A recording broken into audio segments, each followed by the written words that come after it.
My name is Bri Salsman. I am located in Chicago, Illinois, in the United States.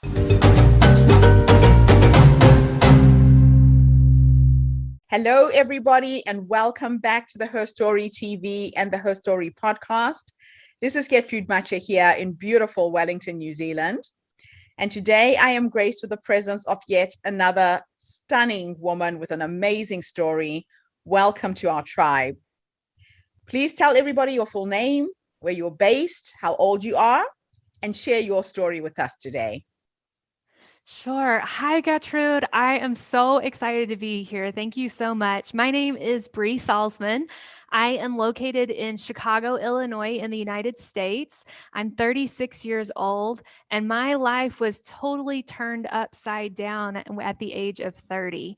I had a migraine, which wasn't totally like atypical for me. I'd had lots of migraines before, but this one in particular, no matter what I did, I could not get it to break, to go away. Um, and as it progressed, the migraine kind of transitioned into blackouts in my right eye to where I couldn't see at all. So a coworker of mine encouraged me to go to an immediate care center. She was really concerned, and I just thought like, oh, they'll just give me some migraines or prescription strength migraine medicine, still kind of in denial about it. And instead, they told me I needed to go to the emergency room. And so I walked over to the emergency room, again, still thinking like, okay, you all are blowing this out of proportion. This can't be that big of a deal. Um, and the doctor told me after a CAT scan, you do have a mass on your brain and we need to admit you to do more testing. And at that was the point that I thought, ooh, I probably need to contact someone to let them know where I am. And so they admitted me, and I don't remember a whole lot after that point because they had given me some morphine to kill the pain, and which also kind of puts you off in la land as well. But that migraine started on a Monday, and that Friday of the same week, I was in surgery to have this brain tumor removed. And I think what is so unique about my personal experience is that a lot of times when people receive diagnoses such as these, there's opportunities and options to get second or third opinions or to be presented with a treatment plan and to make a decision. And certainly there was a treatment plan placed in front of me, but I needed to be going into surgery right away. There wasn't a lot of time to be considering. And so all that time that might have existed for me to settle with a diagnosis, make sense of it, create a plan for myself, it was non-existent. It happened after the fact, after it was all done. And so at that point, it was really about making sense of it. And I experienced this amazing period of what psychologists call post-traumatic growth, where I just had this incredibly positive change after this difficult life trauma or crisis in my life, and it touched every aspect of my life. My relationships just became way more vibrant. I changed careers.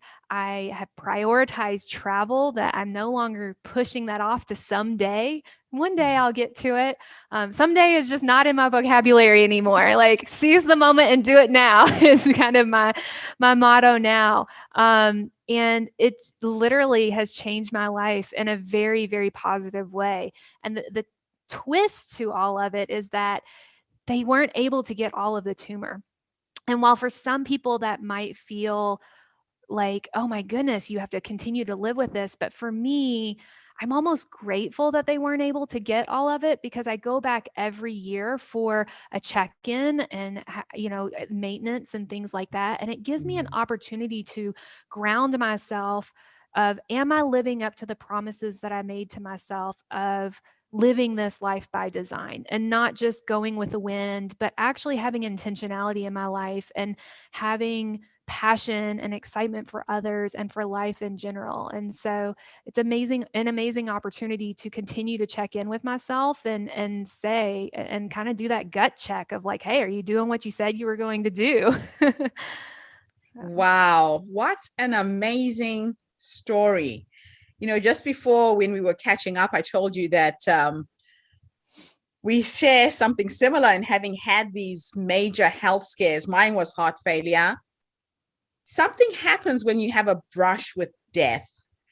I say to people, I started living to the full after my illness.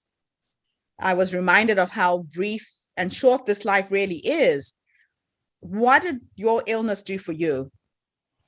Absolutely. And Gertrude, what is so interesting to me, and I don't have an answer for this, but not everyone experiences this awakening, if you will. There are some people that go through events like this in life, and it actually can do just the opposite, where it might be Mm, paralyzing or prevent them from stepping into their life more fully. And that's something that I haven't quite wrapped my mind around. Like, what is the distinction between being able to take that moment and leverage it as an opportunity to just cease your life mm, versus someone who might be experiencing just the opposite. And I have so much compassion for people who experience the opposite. And it's something so intriguing to me. For me, I think that the core distinction was I'm a former educator. And so I have this natural desire within me to be a lifelong learner. And so this experience was no different. My primary question is, what is this trying to teach me? What can I learn from this? How do I leverage this to evolve into something even better? And so mm. that's the only way that I can make sense out of why my post trauma journey was an experience of growth rather than depression or something else. Well, it sounds to me like you've certainly grabbed it by the horns, so to speak, and you are really living your life by design. You're already crafting what this thing called life really is. So, if you were to go back to the younger you, that moment when you got this horrible diagnosis, a lot of people will jump straight into fear, and then the fear consumes them, and then the disease consumes them, and they buy into the story. You didn't seem to have done that, and you've still got some remnants of this in your brain. What conversation would you have had with the younger you based on what you've learned up to this point?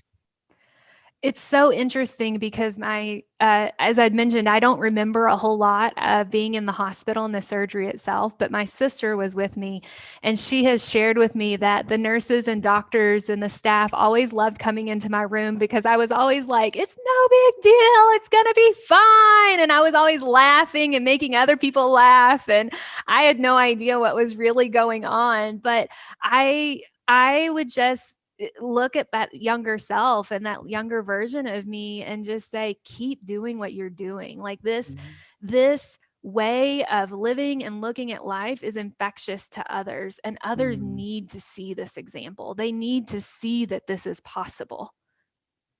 Oh, I love that. That is really exquisite. It is about other people seeing you as the possibility. Mm.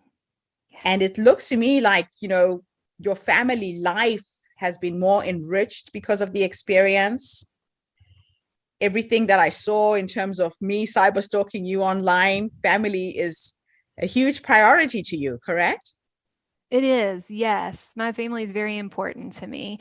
And I am very close. I have three sisters, and I'm close. I'm very fortunate to have a great relationship with all three of them. I love them dearly. Oh. And we, ironically, all live very, very far apart from one another. Like, we can't just drive to see one another, but we somehow always make a point to stay connected. We have a sisters weekend every year.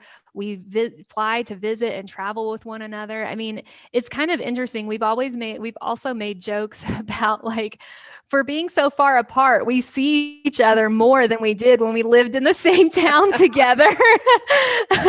But it does. I mean, it really, going through something like this just brings a crispness to what is important. There's Mm, no not that there's no gray area, but that gray area just becomes so much smaller, Yeah. and the you can just see so clearly and make decisions about this is in alignment, this is not in alignment, and Yes. be firm in those decisions because you know it's right for you. And my family is one of those things. It is right for me, and it feels so good to be connected to Oh, them in this way. wow. That is absolutely wonderful. Now, you've written a book and you are now helping other people, navigate these challenging experiences. Let's talk a little bit about your book. What can people expect? Yes. So as I was going through this journey myself of post-traumatic growth, I just had so many people coming to me saying, "You're such an inspiration. Like, I want to live my life like that." And not in the way of like, I want my life to look like yours, but I want to live my life in a way that feels like truly integrated and in alignment with my values and my vision. And I want to have a zest for life, whatever that looks like for that other person. And I just thought, I don't know. I don't know if I have a book in me. But over time, as more people were coming to me, I thought, you know what? I could really take my experience as an educator and craft a workbook rather than me writing a book, giving you all the answers, telling you here's the 5 steps to examine your life and live by design and all of these kinds of things. I thought, no, I don't have the answers. I don't know how you should live your life. Like, but what I can do is I can create space for you to explore that for yourself. And so Mm, that's what the Examined Life Workbook does. It is a true workbook. So there are activities, you're journaling, you are digging into the depths of who you are. And then you're looking to the future of who do I want to become? And then the very end, we actually take that and put it into action. And I think that's sometimes the toughest part for folks because we have this natural desire to do, and like, let's fix it, let's problem solve. But where the largest transformation occurs is when you can sit in that space of who am I? What do I want to become? And then from that place, design your action with intention that's going to connect those two. mm. That is just beautiful. Absolutely beautiful. Yeah, I think we go through the challenges that we go through in life so we can become teachers, correct? Oh my goodness, yes. So every single moment was worth it. A You thousand are, percent. yeah, you are really the light at the end of the tunnel for somebody else who's going through a similar experience right now. And what I'm really hoping with these interviews is that as people watch us online and they hear all these amazing stories, you've set an example of what's possible. That is just awesome. And so journaling and writing down things every day, how did that help you? Well, first, I mean, I had to get really honest with myself about who am I really, and not what does society expect of me, or what does my family expect of me, or what does my spouse or partner or friends or anyone, but what do I really expect of me? What do I want for me? And that's tough because we are always getting so many messages externally. And so to clear out that clutter and really listen to the voice that is within me, that was the biggest challenge for me in the beginning because I had put that voice away. I didn't even know the voice even existed anymore. And so to discover that again and then learn what do I do with this? There's power behind this voice, and how can I leverage that in a way that lifts others up and in has a wider impact. And so that's, I mean, that has been the transformational experience for me, is to be able to see this ripple effect. I have these Examined Life Workbook groups where we Mm-hmm. actually, in a small group, we do this work together in community. And we just finished one last week, and one of the journeyers shared, I've experienced this growth, but more importantly, the people around me are also experiencing this growth. And Gertrude, I mean, that's like a dream come true for me, that people who are not even working directly with me are impacted with it because of that ripple effect. And that is, I mean, I could have never imagined that. I mean, it's Oh, it just gives me chills. I love it when you give yourself chills. It means you're on the I right track. know. Yes. I always say I'm always shooting to blow my own mind. Bri, it has been an absolute pleasure talking to you this morning. Thank you for the energy and the life you bring into the world. Oh, thank And you so much, Gertrude. And thank you to everybody who tuned in. This has been so uplifting, so inspiring. Come back again tomorrow when I interview yet another amazing woman coming from a different part of the world. Have a fantastic day wherever you are in the world right now. Bye for now.